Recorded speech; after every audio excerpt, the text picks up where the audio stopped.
que vous allez bien. Aujourd'hui, on va parler de la peau. On balance le générique et on commence tout de suite.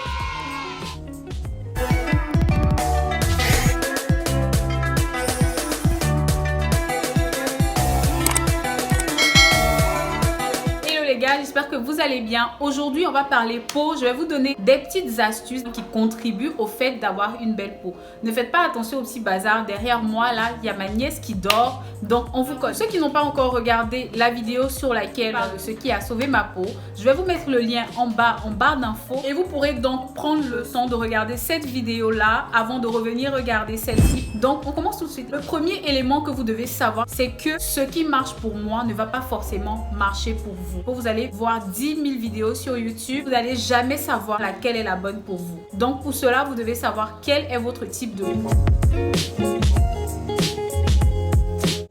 Il existe 3 types de peau et 3 sous-types. La peau grasse, la peau sèche et la peau normale. Je pense que ça, vous en avez entendu parler. Et les 3 sous-types de peau sont la peau déshydratée, la peau sensible et la peau mixte. Alors, la peau grasse, premier indicateur d'une peau grasse, c'est l'excès de sébum. Le sébum en question va faire en sorte que vous ayez un visage luisant, un visage brillant. Selon l'intensité du gras, du sébum que votre peau sécrétera, cela signifiera que vous avez une peau très grasse ou une peau tout simplement moyennement grasse. Également, vous allez observer que les personnes qui ont les peaux grasses ont des pores obstrués. Si vous avez ces 3 éléments ou au moins 2 de ces éléments, sachez qu'impérativement, vous avez une peau grasse. Et à partir de cela, vous pourrez orienter vos recherches vers les peaux grasses. Pour savoir que vous avez une peau sèche, vous allez vous rendre compte que votre peau a une apparence terne. Je dis bien en apparence terne. Et en plus de cela, le matin, leur visage est un peu déshydraté. On observe comme un côté rugueux, comme des petites fissures. On va se rendre compte que la peau donne l'impression de vraiment tirailler. Tenez bien cela. Apparence terne, peau déshydratée le matin, air rugueuse ou qui a des petites fissures. Sachez que vous avez une peau sèche. Maintenant, c'est quoi une peau normale? La peau normale, c'est juste milieu entre ces 2 types de peau. Si vous avez une peau qui n'est pas trop grasse, peau sèche, sachez que vous avez une peau normale qui est considérée comme l'idéal de peau. Maintenant, lorsque vous savez quel type de peau vous avez, vous devez savoir quels critères définissent votre peau. Vous devez savoir si vous avez une peau sensible, déshydratée ou si vous avez une peau mixte. C'est cela qui va vous permettre de savoir quel est l'effet que vous recherchez. Qu'est-ce que vous voulez corriger sur votre peau? Et à partir de cela, vous saurez quelles sont les meilleures actions pour que votre peau aille hydrater. Comment savoir qu'on a une peau déshydratée? Vous allez tout simplement remarquer que votre peau manque de souplesse et d'élasticité. Que vous ayez une peau grasse ou une peau sèche, la plupart des personnes qui ont les peaux grasses pensent que votre peau est grasse, donc on n'a pas besoin d'hydrater la peau et tout. Que faire?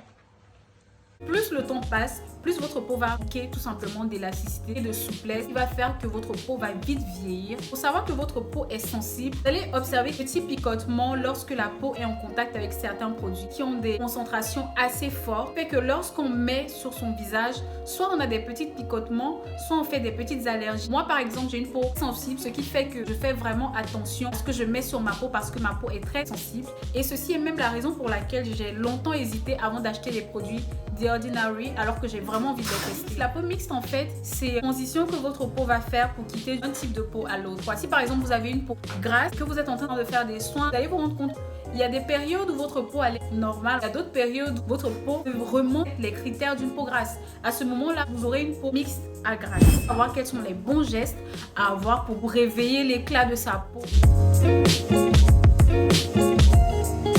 Le premier élément est qu'il faut savoir que la serviette que vous utilisez ne doit pas être la même pour le visage et pour le corps. Vous devez avoir une autre serviette pour le visage. Moi, je suis super paresseuse, j'aime pas les tracasseries. Utilisez juste une serviette jetable pour votre visage. La peau du visage est plus fragile que la peau du corps. Par exemple, vous allez vous laver avec une serviette 3 jours, vous essuyez avec ça. Il y aura toujours des petites particules de microbes que la peau du corps pourra supporter, mais que le visage ne pourra pas. Votre visage que vous venez pourtant de laver, comme si vous n'avez rien fait en fait. Mais les petits microbes là sont en train de se balader sur votre visage.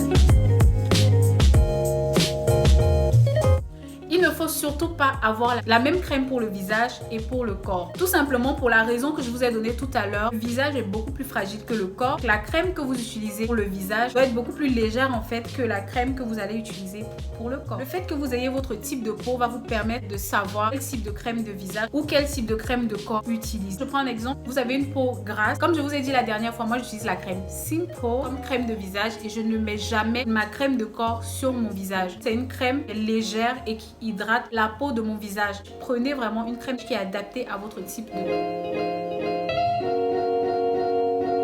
Il faut toujours hydrater votre peau, peu importe votre type de peau. Même si vous voulez vous maquiller, vous voulez mettre une base, n'oubliez jamais ce détail, très important parce qu'il va jouer sur l'élasticité de votre peau. Si votre peau n'est pas nourrie, elle vous le dira. Des petits boutons, des petites allergies et tout ce qui peut s'en suivre.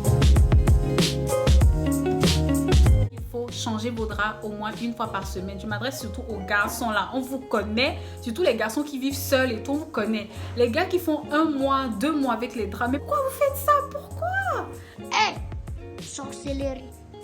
Les draps là, ils gardent des microbes. Supposons que vous êtes là, vous avez fini de faire le ménage, vous êtes fatigué, vous avez transpiré, il y a la sueur, la crasse et tout ça. Et vous couchez sur votre lit, vous allez prendre votre douche. Lorsque vous allez terminer, vous allez vous coucher sur la même crasse de tout à l'heure. Pensez-y, essayez vraiment ce petit détail là, vous allez voir grosse différence sur la peau. Lorsque vous lavez vos cheveux, vous ne devez pas laver en même temps que vous lavez votre corps. L'idéal, c'est de laver les cheveux d'un institut. Mais si vous ne pouvez pas, vous aimez prendre soin de vos cheveux vous-même et que vous voulez impérativement vous laver les cheveux au moment où vous allez vous laver, il faut d'abord laver le cheveu. Prenez le soin de laver vos cheveux. Vous avez fini de laver vos cheveux, vous lavez maintenant. Mais si vous avez l'habitude de passer du savon 2 fois, faites-le 3 fois. Cela va vous éviter d'avoir les petites particules de shampoing sur votre corps. Si vous ne le faites pas, vous pouvez facilement vous retrouver avec des petits boutons dans le dos ou des petits trucs comme ça. Donc faites gaffe à cela. Faites attention à ce que vous mangez. Si vous êtes quelqu'un qui aime boire de l'eau, buvez beaucoup d'eau. Si vous êtes comme moi qui n'aime pas l'eau, oui. Il y a des gens qui disent qu'ils n'ont jamais vu des personnes comme moi. Mais sérieusement, je n'aime pas l'eau. Je n'aime pas. Je bois moins de litres d'eau par jour. Je sais que c'est pas bien. Ne faites pas comme moi d'ailleurs. Mangez beaucoup de fruits. Réduisez le gras. Si vous êtes aussi comme moi qui aimez tout ce qui est gras, contentez-vous juste de manger vraiment beaucoup de fruits. Vous devez manger en fonction de ce que vous recherchez. Si votre peau est déshydratée, buvez beaucoup d'eau. Si vous avez beaucoup de boutons, ça va servir à rien de faire des masques, faire des soins et tout ça, alors qu'à côté de ça, vous passez le temps à manger la loco. Faites attention à ce que vous mangez. Il faut faire au moins un masque dans la semaine. Je parle vraiment masque visage et corps. Vous pouvez par exemple, si vous vous rendez compte que vous avez la peau un peu grasse, que ce soit sur le visage ou l'ensemble du corps, décidez de vous faire un masque à l'argile. Vous achetez du kaolin, vous écrasez tout simplement, vous mettez juste un peu de citron, un peu d'eau, vous frottez sur votre visage et sur votre corps, vous attendez une quinzaine de minutes. Dès que c'est fini, vous lavez entièrement. Si votre peau est terne, vous pouvez tout simplement prendre du miel. Vous prenez le miel, vous mettez sur votre visage et sur votre corps, vous patientez une dizaine, une quinzaine de minutes. Votre corps va vous remercier. Faites au moins un masque par semaine. Je sais que c'est pas évident, votre peau vous remercie. On est arrivé à la fin de cette vidéo. Sachez que ce n'est que la première partie d'une très longue série parce que j'ai reçu énormément de questions suite à ma vidéo ce qui a sauvé ma peau. Si vous n'avez pas encore regardé cette vidéo, n'hésitez pas à checker, décidez de prendre le soin de vous répondre dans chacune des vidéos à venir. Dans la prochaine vidéo, je vous donnerai des astuces beauté très claires et je vous dirai ce que j'utilise actuellement pour redonner de l'éclat à ma peau. D'ici là, on se dit à très bientôt. Prenez soin de vous, lavez vos mains, portez vos masques et je vous fais plein de bisous.